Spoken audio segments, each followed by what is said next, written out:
ಯಾವ್ರಿಂದ ಏನ್ ಹೆಸರೇನು ಯಾರ ಮನಿ ಅಡ್ರೆಸ್ ಏನು ಎಷ್ಟು ಕೇಬಲ್ ತಗೊಂಬಿಡಿ ಇಲ್ಲಿವ್ರಿಗೆ ಕರೆಕ್ಟ್ ಹೇಳ್ತಿಲ್ಲ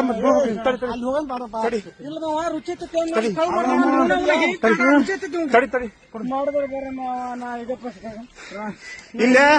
ಹಾವೇರಿ ಜಿಲ್ಲೆ ಹಾವೇರಿ ತಾಲೂಕು ಗೌರಾಪುರ ಗ್ರಾಮ ಕೇಬಲ್ ಕಾಲ್ ಹಾವೇರಿ ಜಿಲ್ಲೆ ಹಾವೇರಿ ತಾಲೂಕು ಗೌರಾಪುರ ಗ್ರಾಮದಾಗ ಕೇಬಲ್ ಕಳು ಮಾಡ್ಯಾನ ಇಂತ ವೇಸ್ಟ್ ಮಾಡಿ ಹೇಳ್ಬೇಕ ಇದು ಎಷ್ಟನೇದ್ದು ಆತ ನೀನ್ ಹೊಡೆಯಂಗ್ ಹೇಳ ಇದು ಎಷ್ಟನೇದ್ದು ಮಧ್ಯಾಹ್ನ ಕೆಲಸ ಮಾಡಿ ರೈತರೆಲ್ಲರೂ ಹುಷಾರಿರ್ಬೇಕ ಇಲ್ಲಿ ನೋಡ್ರಿ ಏಸ್ ಕೇಬಲ್ ಮಾಡಿ